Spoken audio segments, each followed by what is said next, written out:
მოგესალმებით მეგობრებო, ვიწყებ მორი ვიდეოს, ამჯერად გავარჩევთ ჩვენი გამომწერის ჩანაწერს, სესიის ჩანაწერს და ეს არის NL10 აჭარაბეთი და დავიწყოთ პირდაპირ გადავიდეთ საქმეზე და დავიწყოთ ვიდეოს გარჩევა.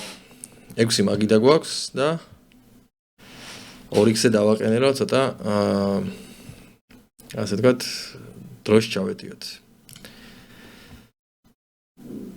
კარგი. აქ ხა ათიანებით ეს შუა დარიგებიდან დავიწყეთ ყურება, მაგრამ ნუ ჩვეულებრივი ფოლდი, ანუ ფლოპზე გააგრძელა აგრესია და თერზე მეორე კარტა მოვიდა და კი ბატონო, ჩეკ ფოლდი მისაღებია ნამდვილად. ხო, აქვე ხა რაც მოხდა პირველი თვალში, მოდი ამაზე გავაკეთებ კომენტარს, სანამ დარიგებებზე გადავალთ და უშუალოდ თამაშზე. თვითონ ეს გლობალურად რო სტრატეგიაზე ვთქვათ, ესე იგი 6 მაგიდა აქვს გახსნილი და თამაშობს ჰედზაპებს. მე არ გავუწევდი ამის კეთებას რეკომენდაციას, მე ამას არ ვაკეთებ, ბევრი რეგულარი ესე თამაშობს, მაგრამ თუ დავუშვათ ეხლა იწყებ პოკერის შესწავლას და სტრატეგიის შესწავლას, ანუ 6 max-ის და heads-up-ის სტრატეგიას ბევრჯერ მაქვს თქვამის სხვა ვიდეოებში, მაგრამ კიდე გამეორდები და ვიტყვი რომ განსხვავდება ერთმანეთისგან, ჯობია დასაწყისისთვის შეისწავლო 6 max-ის სტრატეგია და ნუ მე უკვე თუ რაღაც გაგებით action-ს ამოწურავ და დავუშვათ შენს ლიმიტებზე აღარ იქნება საკმარისი action-ი 6 max-ებზე, მე გადაჯდე და უშუალოდ გადაჯდე არა, მე დაიწყო რაღაცა heads-up-ის თამაში და უკვე heads-up-ის შესწავლა. ეხლა მეორე საკითხი არის მაგიდების დასტარტვა რა.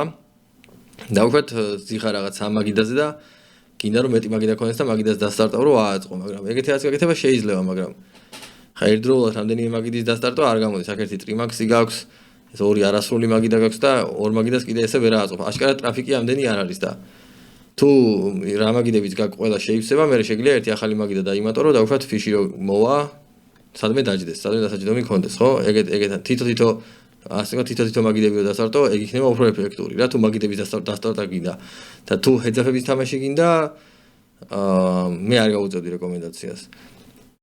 ეხლა ჰედზაპებსაც შეეხება, რატო არ გავუწევდი რეკომენდაციას? ეხლა ერთი შეხედვით შეიძლება რეკრეაციულ მოთამაშეს ეთამაშები და მიუხედავად იმისა, რომ ჰედზაპის სტრატეგია არ აქვს შესწავლილი, უპირატესობა მაინც გექნება. მაგრამ ჰედზაპი არის განსაკუთრებით დისპერსიული თამაში, არის ძალიან ფართო რეინჯებში თამაში, ანუ 75% open range ითვლება ტაიტად და ხშირ შემთხვევაში ფიშები რავი თითქმის 100%-იანი რეინჯებით თამაშობენ. ესამისად ესეთი ფართო რეინჯებით ერთი სიტყვით თამაში არის ძალიან დისპერსიული. ძალიან ხშირად მოხდება ის, რომ ფიში გაორმაგდება და ადგება და წავა უფრო მაღალ ლიმიტზე. რაც შეიძლება ემოციურად იმოქმედოს ძალიან ცუდად, ან მარტო სტრატეგიული კომპონენტი არ არის რა, იმის თქმა მინდა რომ აქ ფსიქოლოგიური კომპონენტიც არის. ანუ ჰიტრანი რო გაიკეთოს ფიშმა, მაგრამ შეიძლება გაგტილტოს. და უფრო თუ არ გტილტავს ეგ არ არის პრობლემა, მაგრამ ანუ ბევრი სხვა ფაქტორია კიდე რა. ის მაგალითად რომ ძალიან დიდ კონცენტრაციას და ყურადღებას მოითხოვს ჰედზაპი. ეხლა მაგალითად ჰედზაპერები გამონაკლისების გარდა რავი 2-3 მაგიდას თამაშობენ, ან 4 მაგიდას ზოგადად რა. და შენ რო აქ დავუშვათ 4 მაგიდა გაქვს რაღაცა იქ 3 max-ი, 4 max-ი რაღაცა და კიდე 2 ჰედზაპი გაქვს დამატებით, ხო? ანუ შენი ასე ვთქვათ კონცენტრაციის ძალიან დიდ ნაწილს შეჭამს ეს ჰედზაპები რა. და შესაბამისად ოპტიმალური გადაწყვეტილებების მიღებაში ხელი შეგეშლება. ეს კიდე მეორე ფაქტორია. თუ ეს ყველა ფაქტორი ასე ვთქვათ არ არის პრობლემა შენთვის, კი ბატონო, მაშინ ითამაში, ეგ არ არის პრობლემა, ანუ შედარებით მაღალ ლიმიტებზე, გინა აჭარაზე და გინა სხვა რომებშიც, ეხა როცა მაგალითად თავიანთ ლიმიტებზე, მოდი ასე ვთქვათ, როცა თავიანთ ლიმიტებზე 6 max-ის მოთამაშეები ვერ პოულობენ უკვე საკმარის action-ს, მაშინ იმატებენ ხოლმე ეს heads-up-ებს რა და თამაშობენ ხოლმე მით უმეტეს ისეთ მოთამაშეებთან, რომელთაც დიდი უპირატესობა აქვთ, ანუ ფიშებთან. მაგრამ ეგ ცოტა კარიერის ცოტა გვიან ეტაპზე ხდება ხოლმე და დასაწყისისთვის მე რეკომენდაციას გავუწევდი კაცად 6 max-ების თამაშს. კარგი, დავიწყოთ. ისედაც აი 6 max-ები აი დაჟე 3 max-იც, ხო? ხა 3 max-ი და დიდი პრობლემა არ არის როგორც heads-up, მაგრამ აი 3 max-იც არ არის სასურველი, მაგრამ 3 max-იც რო ზიხარ, ის თემაა რომ ელოდები რომ მაგიდა შეივსოს რა. თორე ისე სასურველი 3 max-ის თამაში არაა იდეაში და 4 max-იც ძალიან დინამიურია.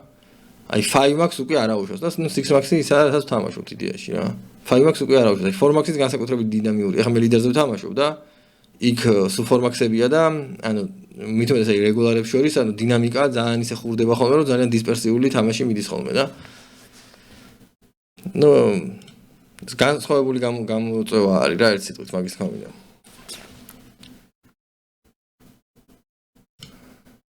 ხო, ну ჯერჯერობით ისეთი არაფერი არ არის.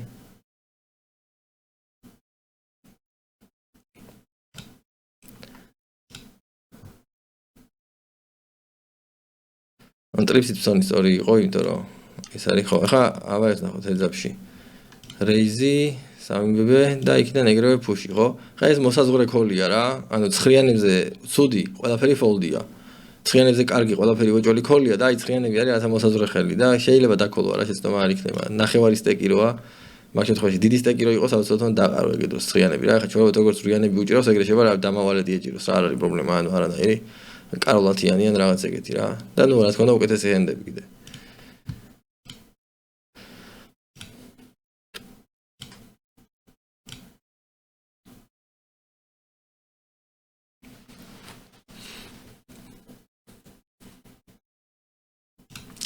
ეხლა ამ სიტუაციაში ეხლა ჰეზაფია სამბლაინს არეიზე მოდის ფლოპი. ამ ფლოპზე აგრესიას შეგიძლია არ გააგრძელო, არ არის მაინდამის გადასარევი ფლოპი. შეგიძლია დაჩეკო. მაგრამ როცა ოპონენტი მეორედ ჩეკავს, კი, გასაგებია რომ შენ არაფერი არ გაქვს, მაგრამ მით უმეტეს არაფერი არ გაქვს, ან დამაჰაიში ძალიან იშვიათად მოიგებ, აქ უნდა გახვიდე. მეორედ როცა დაჩეკა ოპონენტმა, აი ზოგადად ეს დაიმახსოვრა, აი როგორც ეს ლაიფჰაკი რა. როცა ოპონენტი, ანუ შენი check behind-ის მერე, ანუ flop-ზე შენი check behind-ის მერე turns ჩეკავს, აქ გაქვს ძალიან დიდი fold equity რა. ძალიან დიდი fold equity გაქვს ესეთ სიტუაციებში, ანუ აი როგორც ბაზები აქვთ გარჩეული ტიპებს, აი მილიონობით დარიგებები, ჩანს რომ მეორე check-ზე არის ძალიან დიდი fold equity და უბრალოდ ექსპლუატაციური ფსონი უნდა გააკეთო ესეთ სიტუაციაში. შეგიძლია ოპონენტი ცოტა ტაიტი მოთამაშეა სიტყვაზე. 1/13 ჩვეულებრივად სტანდარტული ფსონია და თუ ეხლა ფიშია, რავი, ნახევარი პოტი შეიძლება რომ გახვიდე ესეთ სიტუაციაში რა. არაუშავს არანაირი equity არა გაქვს. ერთი რაღაც equity გაქვს, ერთი overcard-ა გაქვს რა. შეიძლება დამა დაგიდოს და იმ დამით უბრალოდ მოიგო რა. შეიძლება სიტყვაზე ოპონენტთან რაღაც აი ისეთ შემთხვევებში წინაც იყო და უარესი ხელის განაც მიიღო ქოლი ესეთ სიტუაციაში მაგალითად ვალეთ 5-იანისგან პირობითად რა. ხო და ამიტომაც ესეთ სიტუაციაში მოკლედ ან ფსონი არის აუცილებელი. აქ ეხა უკვე რივერზე ფსონს შეიძლება აზრი აღარ აქვს, იმიტომ რომ დამაჰაიზე უფრო კარგს ოპონენტი არაფერს არ დაყრის, ანუ ეის-აის ალბათ არ დაყრის და შესაბამისად უნდა ცადო რომ წაიღო ესა დამაჰაიში რა. ტუსკაროლი შეიძლება თენზე არ დაეყარა, ძალიან ძლიერი ხელი ქონდა, მაგრამ ძალიან ბევრი ისეთი რამე მოიძებნებოდა ოპონენტთან, რასაც დაყრიდა რა. აბა აქეთ რა ხდება? კაროლ დამაზე. კაროლ დამაზე სიბეთი. ხო, დაახლოებით იგივე ფლოპია. თითქმის აქ ფლეჯ დრო ეს დაჯერუარესი ფლოპია.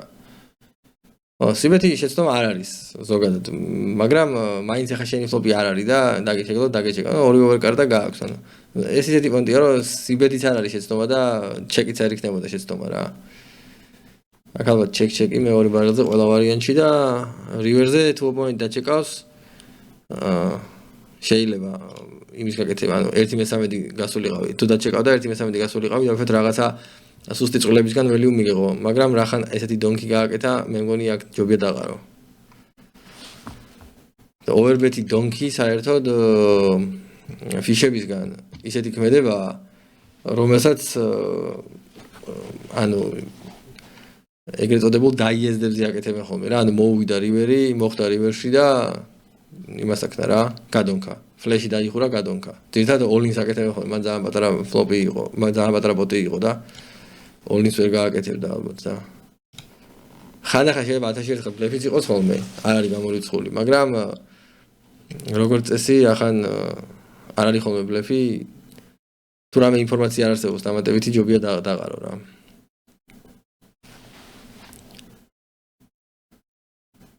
აბა ნახოთ. ხო, ექშენიც არის ახლა როგორც ხედავ, ხა ბევრი მაგიდები ჩანს რა, შესაბამისად ამდენი ჰეძაფების თამაშს დიდი აზრი არ აქვს, რა, როცა ექშენი არის მით უმეტეს მაშინ.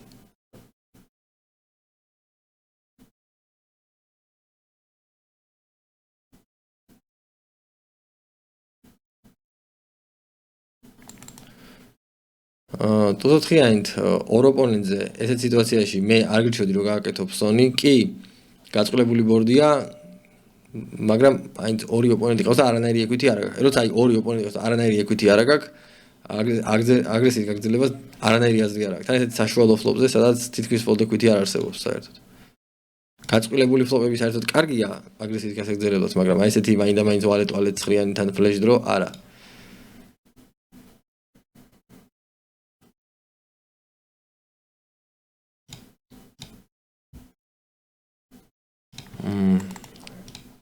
ალბათ უზდამა აგრესია კი ბატონო. ნახევარი პოდი ნორმალური საიზინგია და მან check fold-ი შეულებრივად.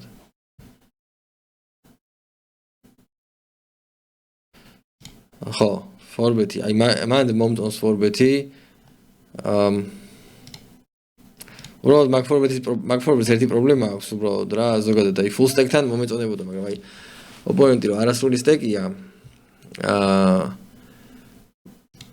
მან all-in-ის თამაში გიწევს, ან თუ დაგიოლინებს, უკვე fold-ი აღარ აქვს, მაგაზე ხარ მიმული რა ეგეთი თემაა და უნდა ეგ ქონდეს გადაწყვეტილი. შეიძლება ქონდა გადაწყვეტილი ამ სიტუაციაში, მაგრამ მაინც ვიტყვი ყოველ შემთხვევისთვის, რომ როცა ესეთ სტეკს აფორბეთებ და უშუალოდ მირეიზის მერე და უშუალოდ ეს 3-15 ბლაინდს გადიხარ, ну წინასწარ ზადნა იყო რომ 30 სტეკზე ეთამაშები. თუ ოპონენტი საკმარისად აგრესიულია, იმისაც 30 სტეკზე ეთამაშო, მაგ შემთხვევაში უნდა გააკეთო. თუ არა და უბრალოდ დაკოლე ითამაში რა. თუ პასიური ოპონენტი აკეთებს ეგეთ რაღაცას, ჯობია დაკოლო. Unfold-ი.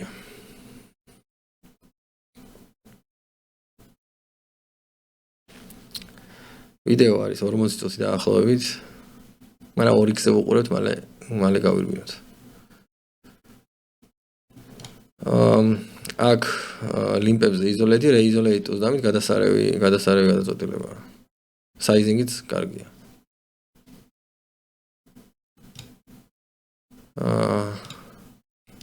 ერთი მესამედი, კი ბატონო.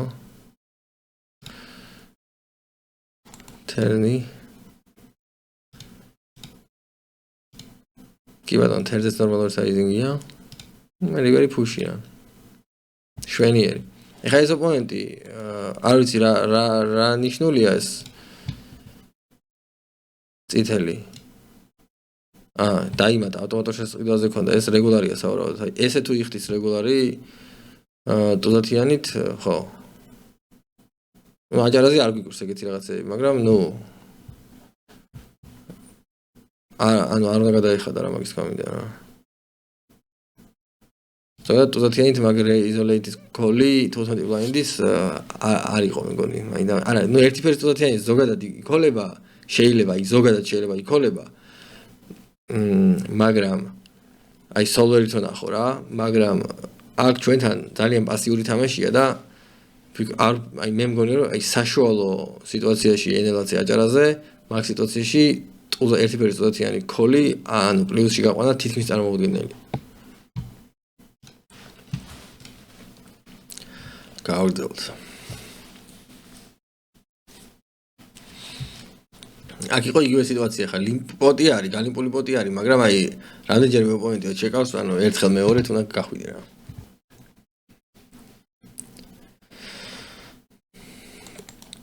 ზოგადად ეგეთ ჰედავდაპირისპირებაში, საერთოდ აი როცა გაგილიმპა და შენ დაჩეკავ, რაც არ უნდა ფლოპი იყოს, პირდაპირ ფლოპზე შეგიძლია გახვიდე. 2-3-ს შეულებრივად, იმიტომ რომ მოედი არ მოედი მნიშვნელობა არ აქვს. ანუ უბრალოდ ნახევარზე მეტ შემთხვევებში იმის ლიმპის რეინჯი ფლოპს ვერ ედება და პირდაპირ ყრის რა. ეგ არის და ეგ.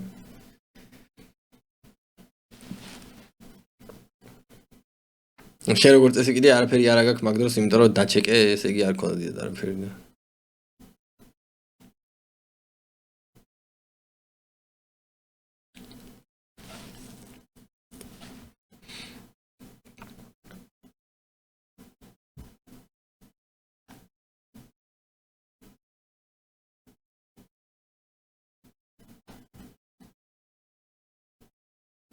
ეს რივერზე ძალიან კარგი გადაწყვეტილება იყო, ეგ მომწონს ეს გადაწყვეტილება. value bet. ზოგადად ანუ აქ ფულს შოულობთ value bet-ებით რა. მოვიდა კარტი და value bet-ე. ეგ არის. სხვა გზა არ არის. სხვადასხვა აი ამ ფილდში აჭარაზე და იმაზე ანუ მარტო ამ ლიმიტზე არ არის ეს ზედა ლიმიტებზე N50-ის ჩათვლით დაჟე N100-ზე ძირითადად ეგეთი მაგიდებია ხოლმე სადაც ძირითადი შენი ვექტორი ასე თქვა თამაშის არის ის რომ უბრალოდ კარტი მოვიდა და დააველი უბეთე რა მარტივად რომ ითქოს შემადგენლობები ისეთია რომ მაგიდაზე როცა ერთზე მეტი ფიში ზის ზოგადად მანდ მიდის ანუ ძალიან ისეთი სწორხაზოვანი თამაში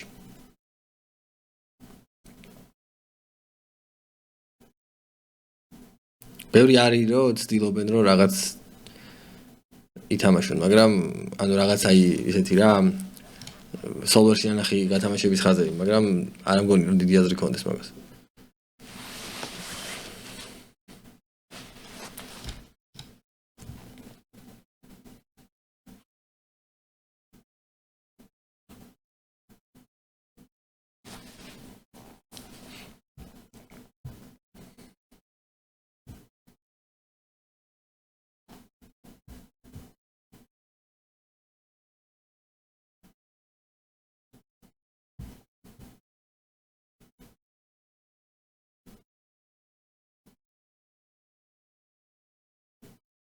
რამდენიმე დარიგება არ დავაკომენტარე ისედაც ან ჩოლებრივი ან ძალიან სტანდარტ ან დარიგებს რომელსაც არ ვაკომენტარებ ზოგადად ყველაფერი სტანდარტულად მიდის არ ვაკომენტარებ ხოლმე შეიძლება რამე გამომჩეს ხა არ არის გამორიცხული ხა X მაგიდას უყურებთ მაგრამ თუ რამე გამომჩა მე ვიდამ შეგიძლიათ კომენტარებში შემახსენოთ time code-ით და მე კომენტარებში გავარკვიოთ ეგ ამბავი ისეთი საინტერესო თუ გამომჩა რამე რა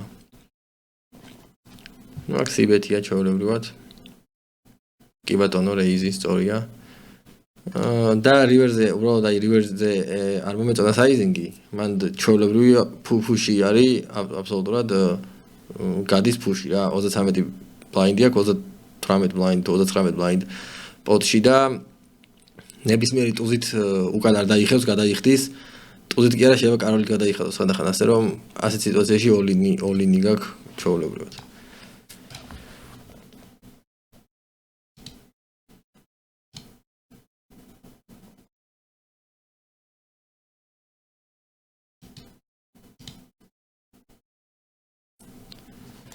That's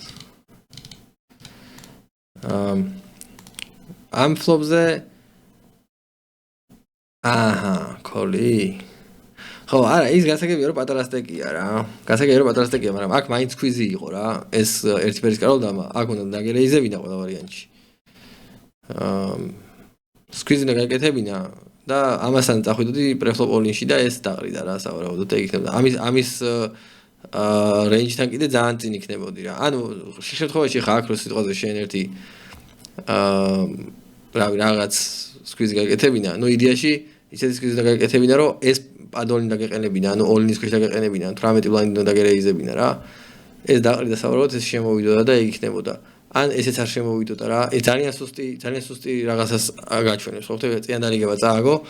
ეხა მაინდა-მაინც ვერ იქნება ასე ვთქვათ, ისეთ კონდიციაში, ოპტიმალურ კონდიციაში და მინრეის აკეთებს, ანუ ძალიან სუსტ რაღაცას აჩვენებს. მეორე რამეა კიდე რომ როცა ორივემ დაჩეკა, აქ შეიძლება შენ გახვიდე, მაგრამ მაგას დავანებოთ თავი პრეფლოპიდან ასე ვთქვათ, უნდა ჩააჭირო ესეთი ძლიერი ხელი წაგიჭიროს ესეთ სიტუაციაში რა.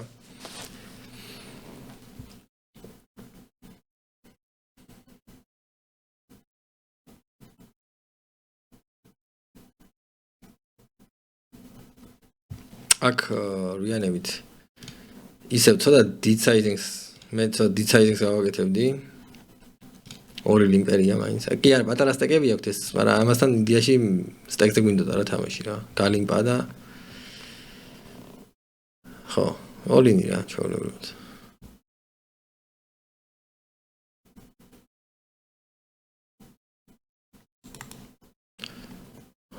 კაროლ 9-ით კარგი საიზინგია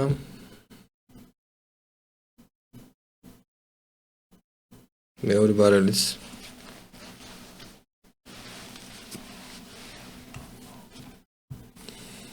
ფლეში დაიხურა არ არის სასიამოვნო ფლეში იხურება მაგრამ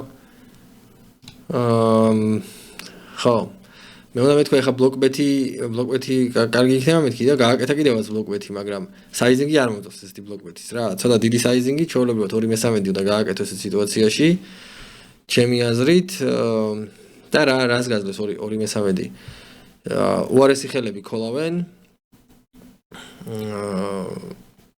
რავი, სიტყვაზე რამე კაროლიქსები. უკეთესი ხელები, სტრიტები, ფლეშები, რაღაცეები რეის გაიკეთებენ და 2/3 როცა გაკეთებული ფსონი, ჯერ ერთი უარეს ხელებს კარგად გადაახტევენ და მეორე ერთი კიდე რეის როცა მიიღებ ხოლმე, უკვე გეცოდინება რომ უკან ხარ და დაყრი ამ ორ წყვილს რა.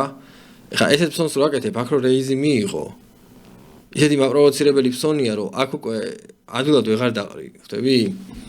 ხო და bet calls, სიტყვაზე ეხლა რო შენ აქ ბეთი გააკეთე ამარო 30 გადაარეიზოს და შენ დაკოლა მოგიწიოს სიტყვაზე, ხო? მაგას bet fold-ი ჯობია რა. bet call-ი ყოველთვის ნაკლებად მომგებიანი გათამაშების ხაზია, მithmetes როცა დავუშვათ თუ რეკრეაციული მოთამაშეა, ეს არ ვიცი, მაგრამ ნუ დავუშვათ თუ რეკრეაციული მოთამაშეა თამაშები. bet call-ი ყოველთვის მომგებიანია, ვიდრე bet call-ი. ისეთი ზომის ფსონი გააკეთო, რომელზეც რეიზი უკვე გეცოდინება, რომ ნამდვილად ძლიერი ხელია, ანუ ამ შემთხვევაში ფლეში. და შესაბამისად, ჩემი აზრით ნახევარ პოტზე მეტი იქნებოდა, სადაც 2/3 იქნებოდა ეგეთი ფსონი ამ სიტუაციაში რა. ან არ უნდა მოგერიდოს აქ ველიუბეთი, აქ ჩვეულებრივად ოპონენტმა კი ფლეშ დროების წრევა ძალიან უყვართ ზოგადად, მაგრამ პროსტა ფლეშ დროების გარდა ძალიან ბევრი რამე ქონდა, რასაც გაათრევდა. ასე რომ ჩვეულებრივად გადაახტევინო, ჯერჯერობით უარეს ხელები იხდიან. ნუ აქ კაროლ დამაიღო, მაგრამ დარწმუნებული ვარ, კაროლ ხუთიანიც იქნებოდა ხოლმე ხანდახან ჩვეულებრივად რა.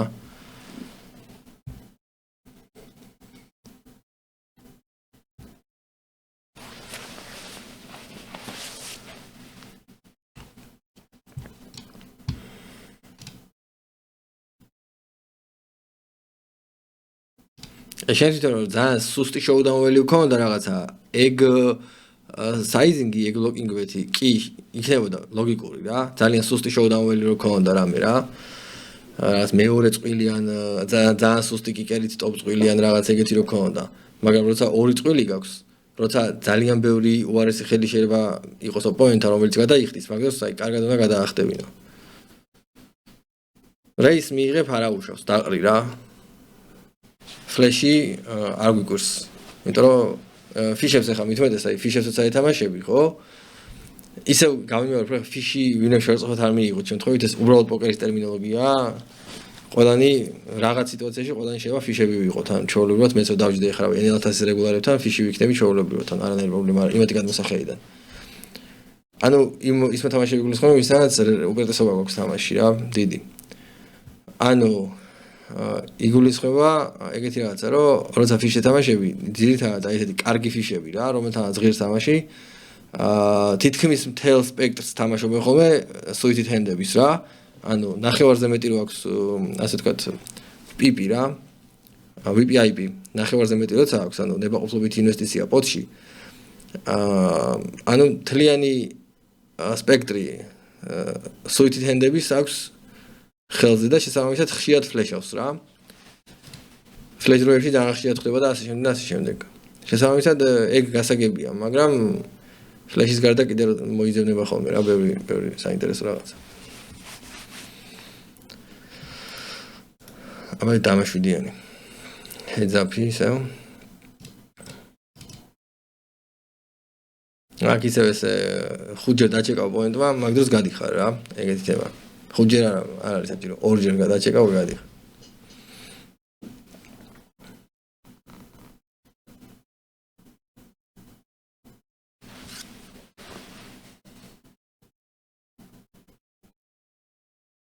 მან კარლცხიანი ფლოპზე უნდა გასულიყავი. ზოგადად ეგ წეღანას თქვი, ხაც გავიმეორებ, რომ ანუ ესე heads-up-ში ესე გალიმპავს ოპონენტი, თუ ჩენ ჩეკავ რაღაც უდი. აქ შეიძლება დაარეიზო ჯერ ერთი კარლცხიანი საკმაოდ ძლიერი ხელია heads-up-ისთვის, მაგრამ ისე თუ არ დაარეიზე დაჩეკე, ხო?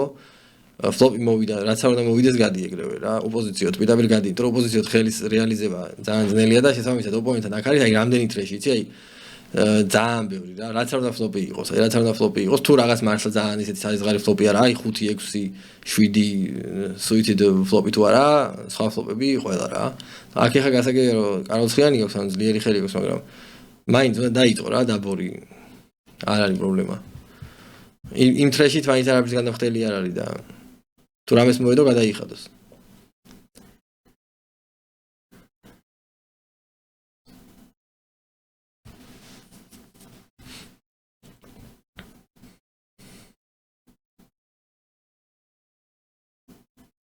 აქ საიზინგი ცოტა დიდი საიზინგი გვართებს. სამი ბლაინდით ხარ ეზე როგორც წესი და ოპოზიციოთ კიდე ერთი ბლაინდი მიამატე ხოლმე და აქ ეს ერთი ხუთი ბლაინდი მე მაგალითად ოპოზიციოთ როცა ლიმპერს ვურეიზებ 5 ბლაინდს გავდივარ უეჭველი ნებისმიერ ლიმიტზე არა აქვს მნიშვნელობა რა. პოზიციაში 4 ბლაინდს და თუ ორი ლიმპერია კიდე ერთ ბლაინდს მიამატე.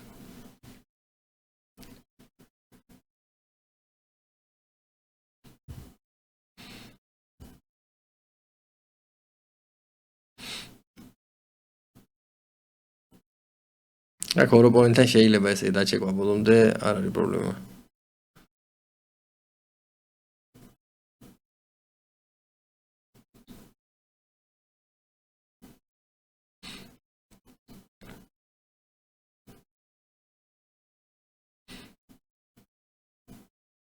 ორიანტი. კი ბატონო, ნორმალური საიზინგებია.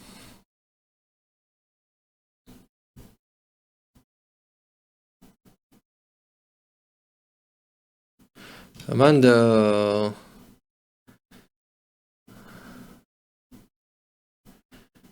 ისეთი არასასიამოვნო სიტუაციაა, სამი ბარელის მერე ესეთი რეიზი რო ხდება. კი, ორიანები ძალიან ძლიერი დასაყრელია და შეიძლება არც არის დასაყრელი ამ სიტუაციაში, მაგრამ გააჩნია ოპონენტი. თუ ძალიან პასიური ოპონენტია, შეიძლება დაყრა ჩემი აზრით, მაგრამ ზოგადად მაინც ალბათ გოლია რა.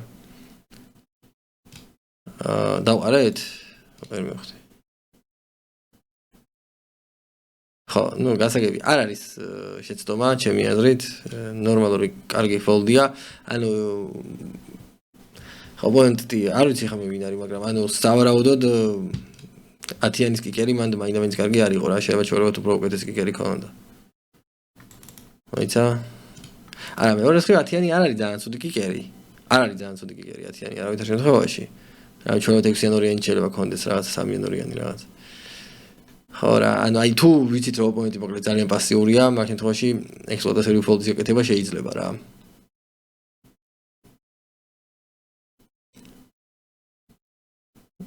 მაგრამ მეორე მხრივ ჩვეულებრივ რაღაც ველი ურეინს, აი ესეთ სიტუაციაში ჩვენ დაფიქრდე რაზე. აი მოდი ეს ზოგადად ისეთი ხშირი სიტუაციაა რა ჩვენ საქმეში, რომ ანუ რივერზე მიიღე რეიზი, როგორც წესი არის ველიუ რა. იშვიათად არის ბლეფი ძალიან. მით უმეტეს ესეთი რეიზი რა, all-in რო იყოს კიდე გასაგებია. ხო და შემთხვევაში არის ხოლმე ველიუ და მაგდროს უნდა დაფიქრდე ხოლმე ველიუ რეინჯს უგებ თუ არა რა. ხა ამ ოპონენტთან მაგალითად რა ველიუ რეინჯი შეიძლება იყოს, ხო? ხშირ შემთხვევაში ეს უნდა იყოს 2-ან x-ი. იმიტომ რომ 3 ბარელზე ხა რა უნდა ქონოდა სხვა იდეაში ხო value range-დან 5-იანები შეიძლება მეორე ბარელზე დაეყარა. კიდევ ეს თქმა დაეყარა მეორე ბარელზე. მაგრამ კაი, თქვა ცოტა რაღაც შეიძლება იშვიათად ძალიან 5-იანებიც ქონდეს. ვალეტები preflop action-დან გამომდინარე არ უნდა ქონდეს და 7-იანებიც ნაკლებ სავარაუდოა. შესაბამისად თქვა რომ აი ძირითადი value range უნდა იყოს 2-ან x და 2-ან x-ები მოიძებნება ისეთები რომელთანაც ჩვენ უფრო კარგი კიკერი გვაქვს რა. დაწყებული ავი 3-იან 2-იანიდან დამთავრებული 9-იან 2-იანამდე. ჩვენი 10-იანი თამაშობს ამ სიტუაციაში. შესაბამისად მე ვფიქრობ რომ აი კოლის მოძებნა მაგ განმოსახედიდან შეიძლება. არა აქვს მაგას მნიშვნელობა ხა. ამ კონკრეტულ დარიგებაში ეს შეცდომა იყო თუ არა?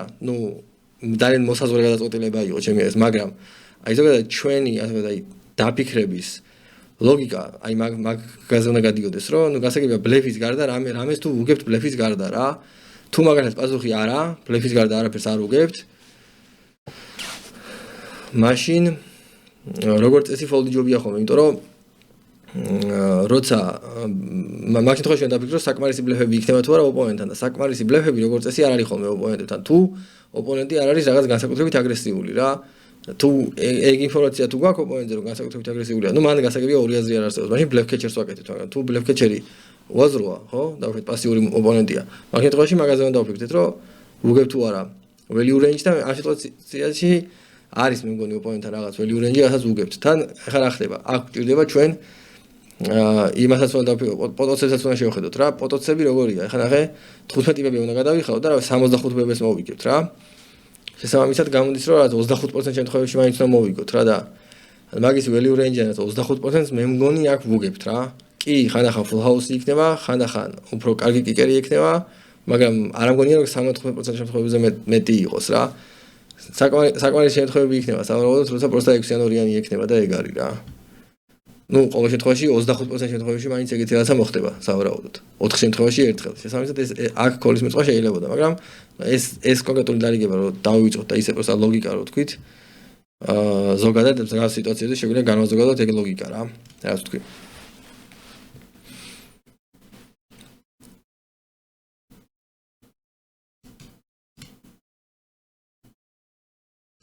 ხო, ზოგადად არის ხოლმე კიდე ეგეთი რაღაცა, რომ ესეთ სიტუაციაში, ეხლა ეს მე ეხლა სულ მათემატიკური და ესეთი მომენტი ვთქვი რა, მაგრამ კიდე ვიტყვი აი ცოტა ფსიქოლოგიურ ფაქტორს, რომ ესეთ სიტუაციაში დაყრა გვიჭირს ხოლმე, იქიდან გამომდინარე, რომ აი გონია რომ ეხლა დაგბლეფავენ და აი რომ დაგბლეფოს და არაუშავს, თუ დაგბლეფავენ, რეკრეაციულ მოთამაშემ თუ დაგბლეფა, არაუშავს.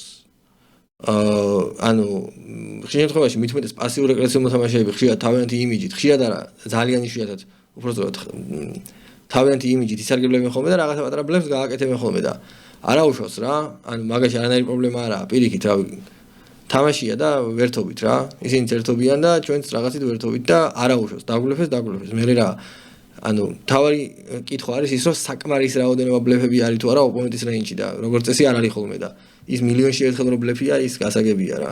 ეგრე აი მეც ყავს ხოლმე რა რეგულარული ოპონენტები ვიღაცები რომელიც ძალიან ნიტები არიან რა, ძალიან ნიტები და რაღაც ცოტა დინამიკა რო გახურდება ხოლმე და რაღაც სიტუაციაში დაგბლეფოს და მე კარდს განახებს რომ აი დაგბლეფე და რავი რა მე დაგბლეფე ანუ არაუშავს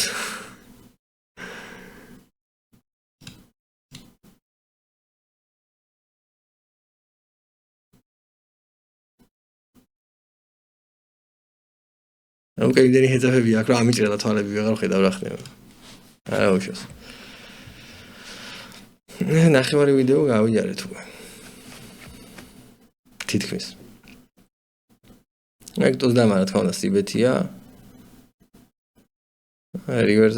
რივერზე აი ფუში უკვე ისეთი ფუში იყო ცოტა რა, რომ ანუ ცოტა ოპტიმისტური ფუში იყო რა, მაგრამ კი შეიძლებოდა.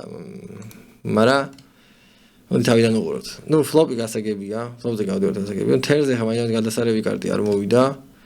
მაგრამ ხო, მაგრამ აგრესია გააგრძელა.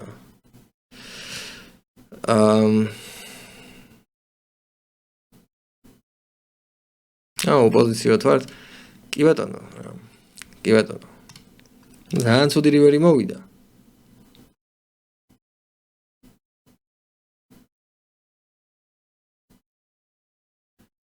რაღაცა უზვალეტი შეიძლება აქ იყოს ოპონენტთან დაუფუშო უზვალეტს. თან ეს პიარიც უკვე ისეთია, რომ თავიდან იცოდი. Isolate botია ოპონენტი call-outs.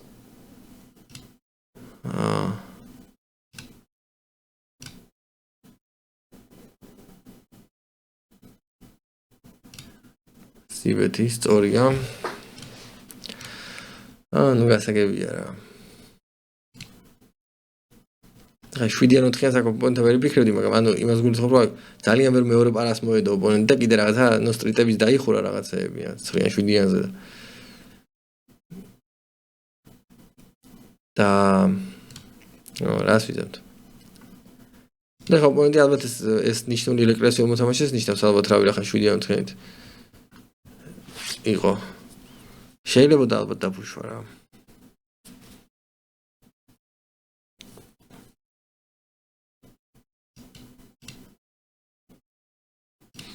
თუმცა აი მაინც რაღაც არ იყო რა კარგი გადაწყვეტილება მეგონი რივერის დაფუშვა რა.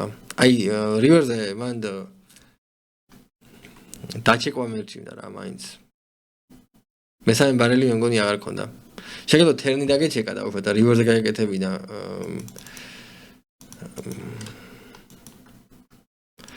შეგეძლო ან ეს თერნი დაგეჩეკა სიტყვაზე და მე რივერზე გაეკეთებინა ფსონი რა და ან რივერი უნდა დაგეჩეკა რა და მე მიგეო გადაწყვეტილება. რთული გადაწყვეტილება იქნებოდა სავარაუდოდ თვითონ დააავლინებდა, რთული გადაწყვეტილება იქნებოდა, მაგრამ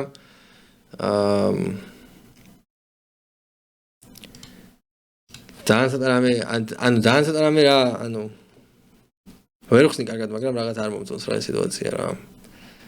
თუ ფიშია ეს ოპონენტი, ძალიან კარგი ბორდია მაგისთვის რა. ეგ თემაა. და მაგას ახლა შეიძლება ქონდეს რაღაცა ვალეტ 6-იანი სიტყვაზე. თუ ფიშია, რაც მესამე ბარას არ იხდის სიტყვაზე რა. ან რაღაც 7-იანი ან რაღაც ეგეთი, 9-იანი რაღაც ეგეთი ჰენდები. ხო და მეორე სხვა შეიძლება იხდიან ეგეთი ჰენდები. მაგ ჰენდებთან ჩეკ-ჩეკით წაიღებდი ალბათ და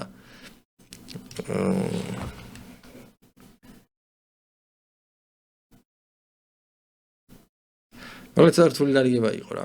რთული დარიგება იყო. ნამდვილად. ძალიან გაფუჭდა რივერისთვის ბორდი და თერზე დაჩეკვა ალბათ ჯობდა მაგ სიტუაციაში.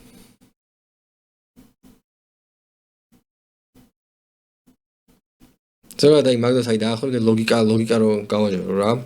მაგას აი როგორ ვფიქრდებით დარიგების მსვლელობას. აი მოვიდა ფლოპი ხო რა, ტუზ 6-იან 5-იანი მაგ კითხვაში. მან პირველი კითხვა რაც არის, ამ ჰენდით დაუშვათ ტუზ დამით მაგ სიტუაციაში 3 ბარელი მაქვს თუ 2 ბარელი მაქვს რა. value.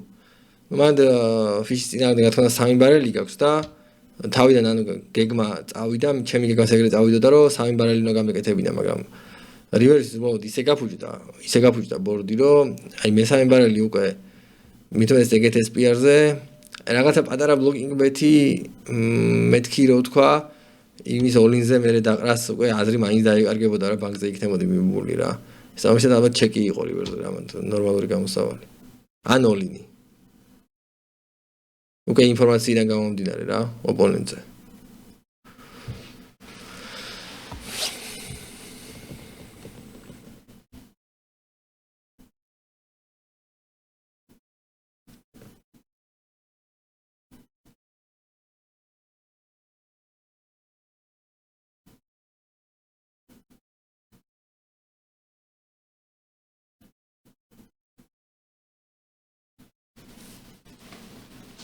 ორი და მან რეიზია ჩაოლებრივად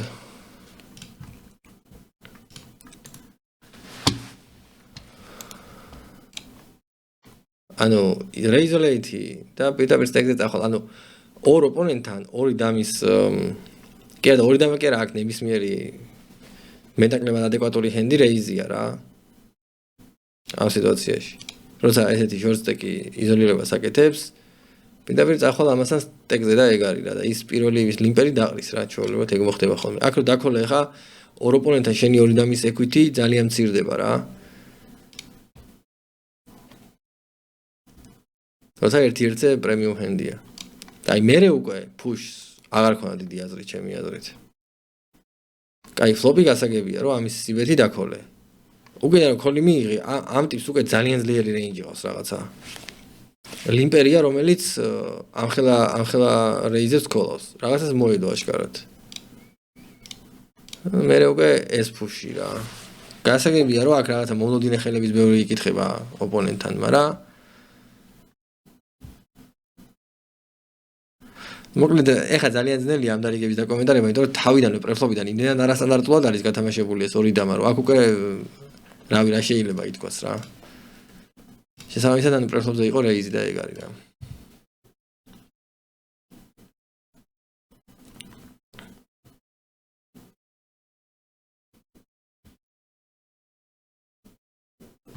ეს რეიზები ანუ წეღანაც თქვი და ეხა კიდე გავიმეორებ რომ საიზინგები ცოტა მოუმატე სამი ბებე პლუს ლიმპერზე ერთი ბლაინდი უპოზიციოთ კიდე ერთი ბლაინდი და ეს ამ დროს გამოვახომე 5 პოზიციაში 4 და ეგრე შეუბერე ხოლმე. მithom როცა ორი ლიმპერია კიდე ერთი ბლაინდი მიამატე ხოლმე და ვაფშე 6 ბლაინდი. მაგ დროს 6 ბლაინდი იქნებოდა ესეთი რამე უფრო ეფექტური.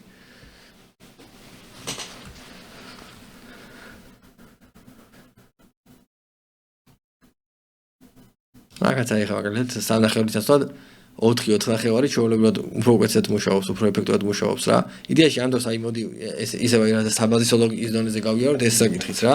ანუ რატო ვაკეთებთ იზოლირებას? ანუ იზოლირების თავარი შინაარსი თვითონ სიტყვიდან გამომდინარე არის ის, რომ ოპონენტ დავიტოვოთ 1-1-ზე, ანუ იზოლირება მოვახდინოთ მისი რა და ანუ მულტიპოტებში ხშირად არ მოხდეთ რა. ზოგადად მულტიპოტები არის ძალიან ძნელი სათამაშო. ეხლა აი წინაზე აი ორი დამის დარიგებაზეც ნახეთ, აი მაგალითზეც ნახეთ, აი რამდენად ძნელი სათამაშო არის მულტიპოტები რა.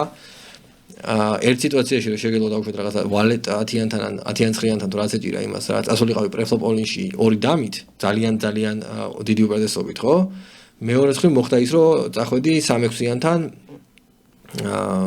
სტეკზე თერნზე ორი დამით და სადაც ძალიან პირიქით ჩამორჩენა ჰქონდა აი მულტიპოტებში აი ეს ერთულები ძალიან ხშირია შესაბამისად ვცდილობ რომ პრეფლოპიდან მოვიშოროთ ეს მულტიპოტები ამ იზოლირებას მაგიტო ვაკეთებთ რა იდეაში თორე ჩვენს გავლენ პავდით ფლოპს ნახავდით კარგი ხელი გვაქვს რამეს დავიჭერდით ანუ პირობითად რო ვთქვათ რა ხო და შესაბამისად ესეთი საიზინგები უფრო ნაკლებად მუშაობს ანუ 3.5-ის უფრო ოფერეიზის საიზინგია იზოლირებას უფრო დიდი საიზინგი ჭირდება ანუ რომ ვინმე მაინც რამე დაყაროს რა ზოგჯერ მაინც არ ყია ხოლმე მაგრამ ნუ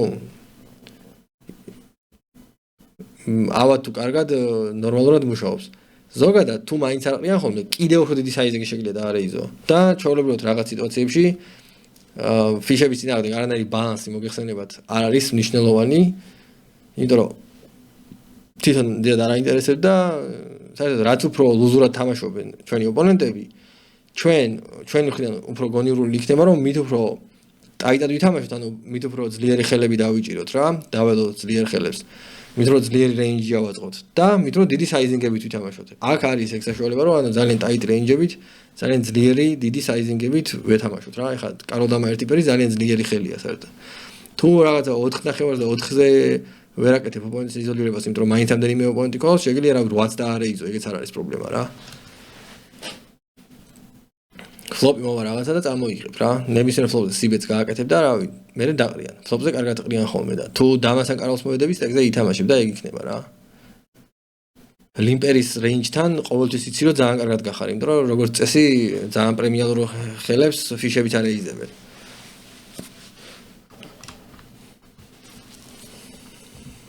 შვიდიანებით ხა სამ ოპონენტთან შეიძლება რავი კი, მასეთ ფლოპზე 3-იან 2-იან 2 მაგ ფლოპზე შეიძლება, ხო? საიზინგიც კაია.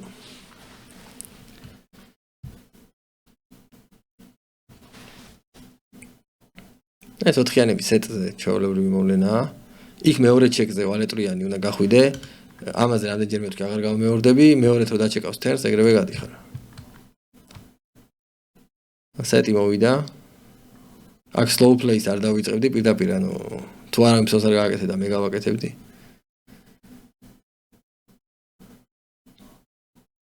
თუ სხვა გააკეთე დავსოს კიდე და მაშინ რეიზი, აგერ როგორც ამჯერად აკეთებს ოპონენტი. კი ბატონო, აქ მეორე ბარელი დიდი საიზინგით, ანუ მოფერება არ ჭირდება. ნამდვილად, კარგი საიზინგია. აქ ორი ფლეშ დრო დევს, ტუზი დევს და რამე თუ აქ ან ფლეშ დრო თუ აქ ან ტუზი თუ აქ ოპონენტი არასოდეს არ დაყრის და თუ რაღაცა პირობითად ხელის შვიდიანები ან რაღაცა ეგეთი ეჭირა, ხო? იდეაში იმ შვიდიანებით თუ შვიდიანს არ მოედებოდა, მაინც არც არაფერს არ გადაიხედა, თუ მოედებოდა კიდე გადაგვისწრებდა, შესაბამისად არ გვაწყობდა რა. მაგასთან მაგისთვის შანსის მიცემა და ლოგიკური იყო დიდი საიზინგი.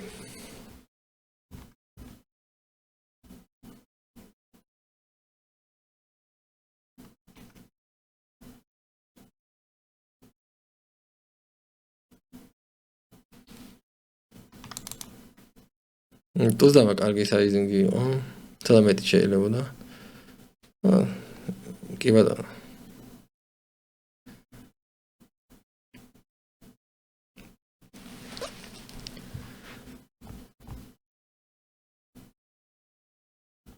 ნამცხიან იგივე, ანუ რამდენჯერმე ჩეკავს ოპონენტი გავდივართ. კარლვალით გაგიგრძელებინა ალბათ აგრესია. აქ არ არის ეს სიამოვნო სიტუაცია, ხშირად წავაგებთ, მაგრამ რას ვიზამთ. როცა რეკრეაციულ მოთამაშეებზე თამაშები ესეთ პოტში და გაკ ორი წვილი. ზოგადად ეხა ორ ოპონენტთან ეს ორი წვილი არ იქნებოდა ძალიან ძლიერი ხელი, რომ რეგულარი ყოფილიყო თამაში, მაგრამ რეგულარი რახან არ არის თამაში, ხო? მაგ შემთხვევაში ძალიან ძლიერია და რახან ესეთ დონკმეც აკეთებს ოპონენტი, ხო? რავი. პრინციპში აქ იმდენი გაჩოტები და ფლეშდროებია, რომ შეიძლება ფლოპზევე დააოლინო რა.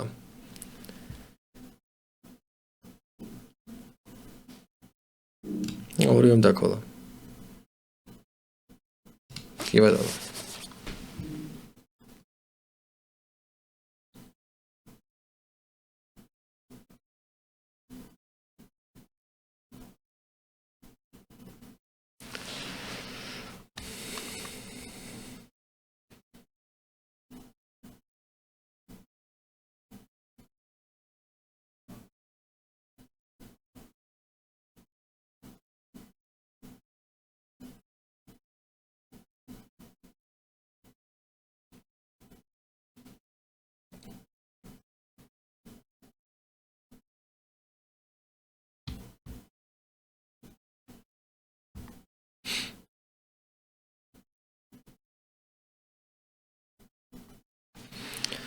აი არ ხდება ეხა არაფერი და რაღაცა შემაჯამებელ რაღაცას ვიტყოდი. ასლიანაში გლობალურად ან თამაში ეხა აქ რაც როგორც მიდის და რანაირადაც მომწონს, უბრალოდ რაღაცა ნიუანსების დონეზე საიზინგებს გავასწორებდი ცოტა. ამ თემებზე მე ვლაპარაკობ ჩემს ვიდეოებში, NL-აცაც მაქვს ვიდეო და NL5-ის სტრატეგიაზე და სესიებიც მაქვს, სტრატეგიაც მაქვს NL5-ის. სადაც აი ესეთ რაღაცა საბაზისო თემებზე ვლაპარაკობ, სადაც ხსნი აი ამ რაღაცა საიზინგებზე, პრეფლოპ რეინჯებზე და რაღაც ეგეთებზე რა, საბაზისო კონცეფციებზე. ანუ ეხა საბაზისო კონცეფციები გეტყობა რომ იცი, მაგრამ გულისხმობა რაღაცა ნიუანსების დონეზე და რაღაცა კიდევ ერთხელ რაღაცა გადახედავს მოსმენას, გავუწევდი რეკომენდაციას, ანუ ჩემი ცოცხალი სესიების და იმ სტრატეგიის ვიდეოების. აი გლობალურად ესეთი ანუ ამ ლიმიტების მთელი საზრისი ეგ არის, რომ უბრალოდ კარტს ველოდებით და ცდილობთ განსაზღვროთ, ანუ ოპონენტთან წინ ვართ თუ უკან და თუ წინ ვართ, ვაველი უბეთებთ, ეგ არის და ეგ. თავი რაღაც სიტუაციებში რაღაც overplay არ გავაკეთოთ ჩვენი ჰენდების და ეგ არის რა. და ეს პოტოცები და რაღაცები სწორად დავითვალოთ.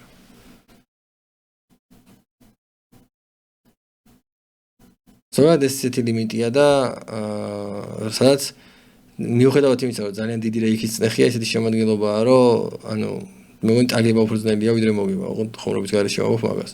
თუ მეტნაკლებად რაღაცა სტრატეგიას ადამიანი ითვალისწინებს, მოდება ტოსამიას შევხედოთ ერთ წუთი. ესე იგი რეიზი, კოლი, ორი კოლი. აქ სიბეთი შეიძლება, რატომაც არა, ნახევარი პოტი მშვენიერია. დონკი, აი ამ დონკზე მაგხელა დონკზე ამ ტოსამიანის დაყრა შეიძლებოდა სიმართლე რო ითქვას რა. ზოგადად არ არის ეს ხშირი რაღაცა, ესეთ რაღაცას რო აკეთებენ ოპონენტები. კი, ნაცსახლეში გაქვს, მაგრამ გაწოლებული ბორდი როცა, ხო, შეიძლება რაღაც ისეთი კარტი დაიდოს რივერზე, რაღაც შენ მოგცემს ფლეში და შენს ოპონენტს მიცემს full house რა. რაც კიდე გადაგახტევინებს უაზროდ თანხას. შესაბამისად, გაწოლებულ ბორდზე ფლეშ დროების გატანა არ არის რა, მაინც კარგი გადაწყვეტილება ზოგადად. მით უმეტეს ეგეთ საიზინგზე და ეგეთ მოულოდნელ დონკზე რა. ახლა ოპონენტს არაფერი არ ქონდა, გასაგებია. ხშირ შემთხვევაში უბრალოდ ექნება ხოლმე და იმ არაფერთანაც უკან ვიყავით. და ახლა რისიც გამიდა, თუ დაუშვათ აი ესეთი მანიაკია ოპონენტი და იცი რომ მანიაკია და იმაშვება, ხო? მაშინ პასიურად წაყვანა კი არ იქნება სწორი, ანუ კოლით, არამედ ოლინით რა, იმიტომ რომ ფოლდეკვიც რეალიზება მოახდინო რა. ხო და თუ არ აქვს ინფორმაცია, მაშინ ზოგადად ფილდი პასიურია, შესაბამისად უნდა დაყარო რა, ეგეთი თემაა.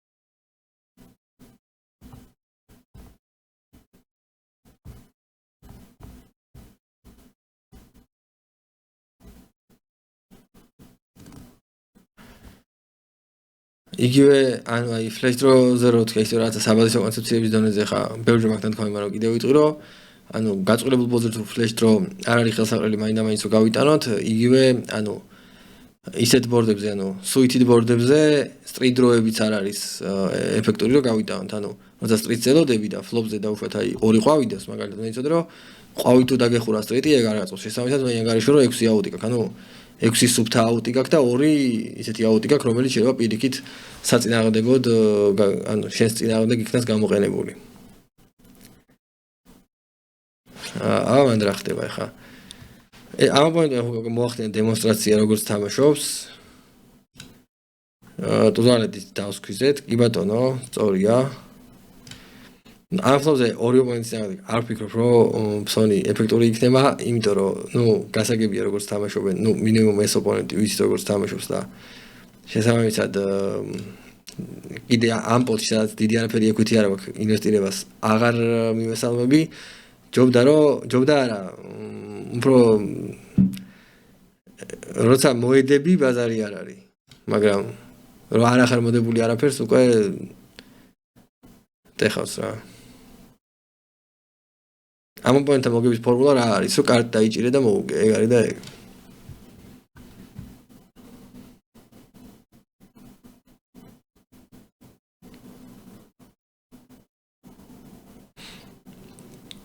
თან კიდე ის ფაქტორი იყო მან რომ ორი ოპონენტი ყავდა რა ერთ ოპონენტთან კიდე შეიძლება ეგეთ დიდ პოტში დავუშვათ რაღაც მოპარვა რა დაბალ ფლოპებზე 9-7-იან რაღაცა მაინც არ არის დაბალი მაინდა-მაინც მაგრამ ისე ზოგადად დაბალ ფლოპებზე შეიძლება ხოლმე მოპარვა რა მაგრამ ეგეთ დიდ ესე ორ ოპონენტთან უკვე კიდე ნაკლებად ან მაგას ოვერპარას განასახიერებ რა იდეაში რა პროფესორ ჩააჭირე და ფლოპზეც რო გააგრძელო სხვადასხვა ფიშებს დიდად არ ახსოვთ რომ ოვერპარები არსებობს საერთოდ ეგ ფაქტორია კიდე ანუ ბორდიდან გამომდინარე მსჯელობენ რა ბორდს უყურებენ და ანუ მაქედან გამომდინარე მსჯელობენ ოპონენტის ხელზე რა და ის რომ შეიძლება ხელზე ტუზები კაროლები რაღაცა ეჭიროს დიდად არ ახსოვთ ხოლმე რა ამიტომაც კარგად ანაზღაურებენ ხოლმე ტოპ წვილებით მაგალითად ძალიან კარგად ანაზღაურებენ ხოლმე რა იხდიან ბოლომდე რაღაცა 9-იან ჰაი ბორდზე სიტყვაზე რა 10-იან 9-იანი რო უჭიროს ან ტოპ წვილი გონია რომ რაღაც საუკეთესო კარტი აქვს რა იმას რო ხდება შეიძლება ვალეტები გეჭიროს ყველა არა რა თქმა უნდა მაგრამ ძალიან დიდი ნაწილი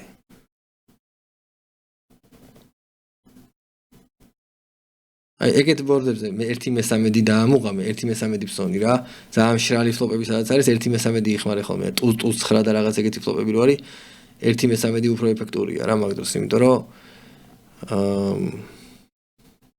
ველიუზე იმიტომ რომ არ შეაშინო ოპონენტები არ დააყრევინო და ბლეფზე იმიტომ რომ ეკონომიაა რა ეკონომია ანუ იაფად ბლეფობ იმიტომ რომ იშვიათად ედებიან ეგეთ ფლოპებს და ეს 1/13 საკმარისია ხოლმე რომ დააყრევინო რა თუ თრეში აქვს და არაფერი არ აქვს დაყრის რა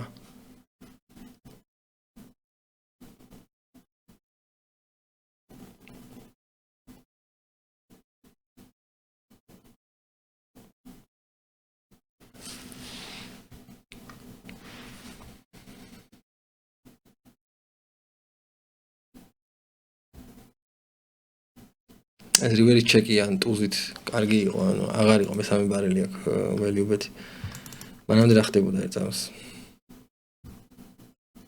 რეიზი სამნახევარი შეიძლებოდა კი შეიძლებოდა ფლოუზე თერზე მეორე ბარელი კი რავი თერნი შეიძლება დაგეჩეკა ისე სიმართლე რომ ითქოს მაგრამ ნუ ფსონსაც არ აუშვებ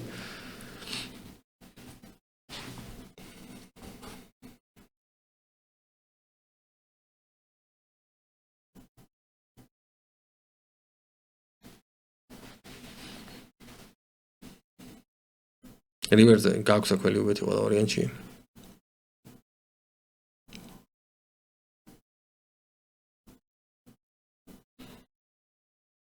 კი ბატონო ზოგადად კარგია დიდი საიზინგებს რო ხმარობ მაგრამ არის მაინც რაღაც გამოიყლის სიტუაციები როცა ძალიან მშრალი ფლოპებია ცოტა პატარა საიზინგები იხმარე ხოლმე რა 1/13 ტუზ 9 ტუზ 3 კაროლ 8 2 და რაღაცა ეგეთი ფლოპები რა გაწყვილებული ფლოპები კიდე 7-იან 4-იან 4-იანი რაღაცა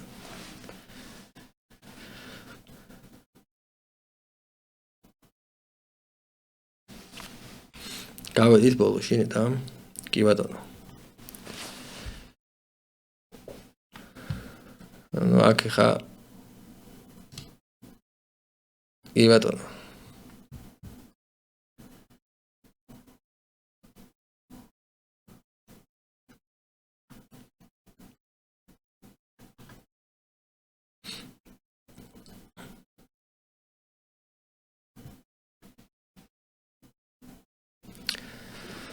მოკლედ ეგ არის მე მგონი დღევანდელი ჩვენი სესია და ხო ეხა შეჯამების მისახით იმას ვიტყვი რომ ცოტა ხელი შემეშალა აი ჰეძაფებმა ცოტა ხელი შემეშალა ვიდეოს და კომენტარებში მეც და ზოგადად ანუ მე მგონია რომ შენს ეხა რო ეს ვიდეო ჰეძაფების გარეშე გაკეთებინა ჩაგეწერა პროსტა Sixmax-ები ალბათ უფრო შენ თამაშის ასე თქვა შენი ოპტიმალური თამაშის დემონსტრირებას უფრო უკეთესად მოახერხებდი იმიტომ რომ ძალიან დიდ ყურადღებას ჭამს მოკლედ ეს ჰეძაფები თამაშის დროს რა და ეგ უნდა გავითვალისწინოთ რა მოკლედ სანამ პატარა მიკროლიმიტებს თამაშობდა რაღაცა საკმარისზე მეტი ექშენის პოვნა შეიძლება რა და აზრი არა აქვს ამ დიდად ამ ჰეძაფების თამაშის პირველ რიგში მაგას ვიტყოდი მეორე რიგში რაღაცა ის საბაზისო კონცეფციები გეტყობა რომ კარგად იცი მაგრამ არის მაინც რაღაცა ნიუანსების ზონეზე იქ საიზინგებში იქ რაღაცეებში აი ფლოპებში მაგალითად აი ყოველთვის ერთ და იგივე საიზინგი არ უნდა იხმარო რა იქ რაღაც მომენტში ძალიან შავ ფლოპებზე დაბალი საიზინგი უფრო ეფექტური იქნება და ასე შემდეგ და ხო რა მთლიანობაში ეგ არის რავი ეხლა დაგემშვიდობებით აქვე ვიტყვი იმას რომ რავი გააგრძელე თამაში ითამაშე რაღაცა დეტალებს რავი რაც ვილაპარაკე ამ ვიდეოს მანძილზე მიაქცია ყურადღება და რავი მე შეგვიძლია კიდე ერთხელ გავაკეთოთ ესეთი რაღაცა არ იქნება პრობლემა და ნახოთ რა როგორ იქნება და რანაირად კარგით აქ დაგემშვიდობებით აბა თქვენ იცით წარმატებებს გისურვებთ